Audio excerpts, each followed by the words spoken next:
चलो आगे पढ़े। अब हम पढ़ेंगे एनिमल टिश्यूज के बारे में, ठीक है, कि कौन कौन से टाइप के टिश्यूज एनिमल में होते हैं और क्लासिफिकेशन किस बेसिस पर है उनका। तो देखो, जो एनिमल के टिश्यूज है ना, उनका क्लासिफिकेशन उनके फंक्शन पे डिपेंडेंट है। किस पर है? उनके फंक्शन पे डिपेंडेंट। तो 4 टाइप्स के होते हैं वो। पहला कौन सा है? एपिथेलियल, ठीक। दूसरा है कनेक्टिव टिश्यू, तीसरा है मस्कुलर टिश्यू, चौथा है नर्वस टिश्यू। तो जो एपिथेलियल टिश्यू है वो बेसिकली ना लाइनिंग के लिए प्रोटेक्टिव लेयरिंग करता है। वो बॉडी की क्या करता है? वो बॉडी ऑर्गन की प्रोटेक्टिव लेयरिंग करता है, ठीक है। कनेक्टिव टिश्यू क्या करता है? अब नाम से ही समझ में आ रहा है, कनेक्टिव कुछ कनेक्शन है, ठीक है। तो एक टिश्यू को दूसरे टिश्यू से ये कनेक्ट किए रखता है। क्या करता है? कनेक्ट किए रखता है। तीसरा है मस्कुलर टिश्यू। अब मस्कुलर टिश्यू का काम होता है हमारे मसल्स की मूवमेंट के लिए। किसके लिए? हमारे मसल्स की मूवमेंट के लिए। तो क्या होता है? मसल्स को कॉन्ट्रैक्ट रिलैक्स करने के लिए ये टिश्यू रिस्पॉन्सिबल होता है। अब कॉन्ट्रैक्शन जो होता है वो होता है कॉन्ट्रैक्टाइल प्रोटीन की वजह से, ठीक है। तो आप बस इतना ध्यान रखो कि जो मस्कुलर टिश्यू है उसका काम है मसल की मूवमेंट, ठीक। चौथा क्या है? नर्वस टिश्यू, मतलब तंत्रिका ऊतक। नर्वस टिश्यू का काम क्या होता है? न्यूरोट्रांसमीटर को यहाँ से वहाँ लेके जाना।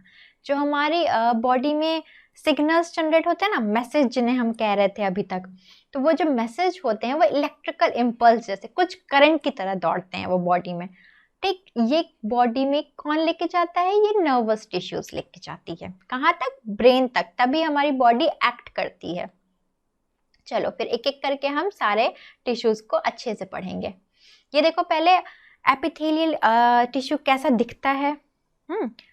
दूसरा एग्जाम्पल हमारा कनेक्टिव टिश्यू का है, तीसरा है हमारी मस्कुलर टिश्यू का, और चौथा है नर्वस टिश्यू का। तो हर एक के बारे में, हर एक का स्ट्रक्चर और फंक्शन हम अच्छे से पढ़ेंगे अब। तो पहला है हमारा एपिथेलियम टिश्यू, एपिथेलियम ऊतक। क्या बताया मैंने कि ये एक प्रोटेक्टिव लेयरिंग प्रोवाइड करता है।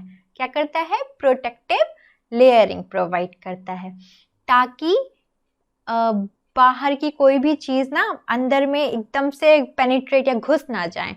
ब्लॉक किए रखता है। क्या करता है? ब्लॉक किए रखता है। ये इसकी जो सेल्स होती है ना, एक दूसरे से काफी टाइटली क्लोजली पैक्ड होती हैं, एकदम एक दूसरे से सटी हुई चिपकी हुई होती हैं, ठीक है।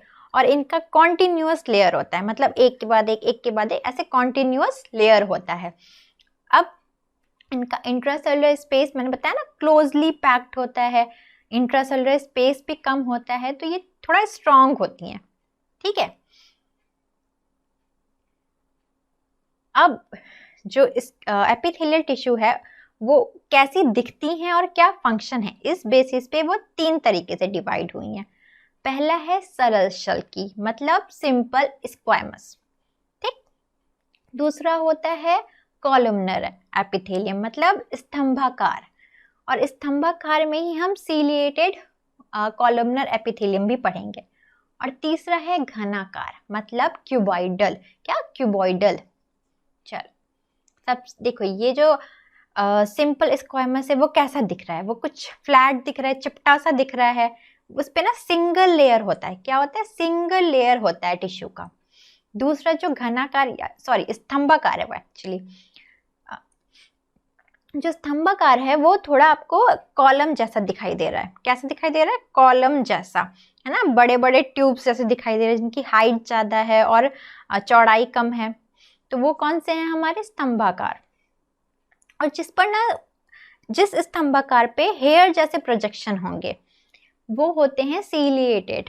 क्या होते हैं? सीलिएटेड। और तीसरा क्या है? घनाकार। घनाकार मतलब क्यूबॉइडल, उनकी हाइट और विड्थ एक जैसी है। अब आप पूछेंगे कि ये बीच में डार्क डार्क कलर का पॉइंट क्या दिखाई दे रहा है, क्या है वो डॉट? वो उसका न्यूक्लियस है, ठीक। अब सबसे पहले हम पढ़ेंगे सिंपल स्क्वायमस एपिथेलियम, मतलब सरल शल्की एपिथेलियम। ठीक है, ये काफी पतला होता है, काफी पतली लेयरिंग होती है, सिंगल लेयरिंग होती है, थोड़ी फ्लैट होती है। ठीक, क्या होती है? फ्लैट होती है। और ये कहाँ प्रेजेंट होती है? ये हमारे एलिमेंट्री कैनाल, मतलब कि जो ईसोफेगस है ना, उसकी लाइनिंग पे प्रेजेंट होती है, हमारे माउथ की अंदर इनर लाइनिंग पे ये प्रेजेंट होती है। ठीक, कवर किए रहती है, प्रोटेक्ट किए रखती है इस। ठीक है, तो हमारी जो स्किन होती है ना, उसमें भी ज़्यादातर सिंपल स्क्वायमस होता है, सॉरी स्क्वायमस एपिथेलियम होता है। देखो ये इमेज है सिंपल स्क्वायमस एपिथेलियम का। कैसा दिख रहा है? ये सिंगल लेयर दिख रहा है, ठीक, फ्लैट, कुछ चिपटा सा दिख रहा है ना? तो सिंपल स्क्वायमस कुछ ऐसा दिखता है। अब जैसा कि बताया कि हमारी जो स्किन होती है उस पर भी ये स्क्वायमस एपिथेलियम होता है, बट यहाँ पर जो स्क्वायमस एपिथेलियम है उसकी लेयरिंग होती है, मल्टीपल लेयर्स होते हैं। क्या होते हैं? मल्टीपल लेयर्स होते हैं, इसलिए इसे कहते हैं स्टर्टिफाइड। क्या कहते हैं? स्टर्टिफाइड। ठीक है, इंग्लिश में उसे कहेंगे स्टर्टिफाइड, कुछ स्टर्टिफाइड स्क्वायमस एपिथेलियम कहते हैं। ठीक है, या हिंदी में बोलेंगे स्तरित शल्कीय एपिथेलियम। अब क्यों होती है मल्टीपल लेयरिंग? ताकि हम इस अपनी स्किन को कटने या फटने से बचा सकें। ठीक है, उसको प्रोटेक्ट कर सके, किस चीज से? वेयर एंड टियर से, इसलिए उनकी मल्टीपल लेयरिंग होती है। ठीक, और क्या बोलेंगे हम इसे? स्टर्टिफाइड। क्या कहेंगे? स्टर्टिफाइड। चलो, अब दूसरा हम पढ़ेंगे, दूसरा टाइप कौन सा? अब हम पढ़ेंगे कॉलमनर एपिथेलियम के बारे में। ठीक है, कैसा दिखता है ये? लंबा दिखता है, कुछ ऐसे लंबा ट्यूब जैसा, कॉलम जैसा होता है ना? अब इसका काम क्या होता है? इसका काम होता है एब्जॉर्प्शन एंड सिक्रीशन। ठीक है, स्क्वायमस एपिथेलियम क्या करता था? बताओ। प्रोटेक्शन प्रोवाइड करता था। क्या करता था? प्रोटेक्शन प्रोवाइड करता था। और कॉलमनर क्या करता है? एब्जॉर्प्शन एंड सिक्रीशन में हेल्प करता है। कहाँ प्रेजेंट होती है ये? इंटेस्टाइन की लाइनिंग पे, इंटेस्टाइन की जो इनर लाइनिंग है वहां पर ये प्रेजेंट होती है। ठीक है, अब जो क्या होता है कि जो हमारी एपिथेलियम है ना, उनकी बीच में बैरियर होता है, बाउंड्री होता है, और उस बैरियर पे, उस बाउंड्री पे ये कॉलमनर एपिथेलियम होता है। ठीक है, जो चीजों का आदान प्रदान करने में हेल्प करता है। ठीक है, चलो ये देखो कॉलमनर कैसे दिखाई दे रहा है? कुछ लंबा सा दिखाई दे रहा है ना? तो इसके स्ट्रक्चर को देख के हम पहचान सकते हैं कि कौन सा टिश्यू कौन सा है। तो स्ट्रक्चर ध्यान रखना बहुत जरूरी है। ठीक है, ये सबसे इम्पॉर्टेंट क्वेश्चन पूछा जाता है एग्जाम्स में। तो देखो, जो हमारी सांस की नली है ना, जो रेस्पिरेटरी ट्रैक्ट होते हैं, उस पे वहां पे क्या होते हैं? कॉलमनर एपिथेलियम होता है, और कॉलमनर एपिथेलियम के ऊपर होता है हेयर जैसे प्रोजेक्शन का एक स्ट्रक्चर, जिसे कहते हैं सीलिया। क्या कहते हैं? उसे कहते हैं सीलिया। कैसा होता है?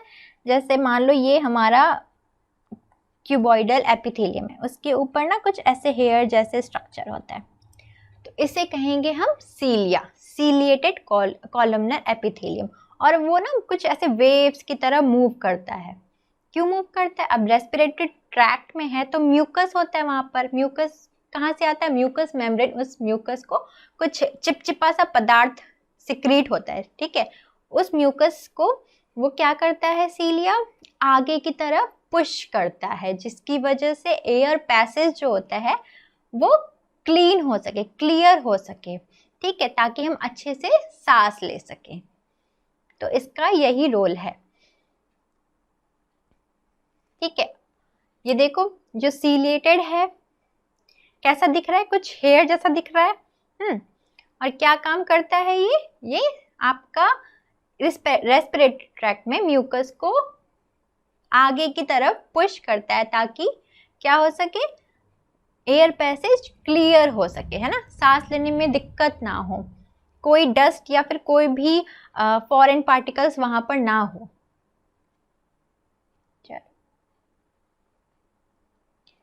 उसके बाद हम बात करेंगे क्यूबॉइडल एपिथेलियम की। क्यूबॉइडल एपिथेलियम जो होता है उसका हाइट और विड्थ एक जैसा होता है, कुछ क्यूब जैसा दिखाई देता है ना। आइस क्यूब देखा होगा, बर्फ का टुकड़ा कैसे क्यूब जैसा दिखाई देता है, तो वैसा ही कुछ दिखता है ये, ठीक है। और ये कहाँ प्रेजेंट होता है, ये रीनल ट्यूब्यूल्स में, मतलब किडनी के अंदर जो रीनल ट्यूब्यूल्स होता है ना, वहाँ पे ये प्रेजेंट होता है। और कहाँ होता है, सलाइवरी ग्लैंड में, जो भी ये ग्लैंड्स वगैरह होते हैं ना, वहाँ पर भी ये प्रेजेंट होता है। और इसका मेन फंक्शन क्या है, सपोर्ट देना। क्या, सपोर्ट देना, ठीक है। ये स्ट्रेंथ प्रोवाइड करता है, सपोर्ट प्रोवाइड करता है।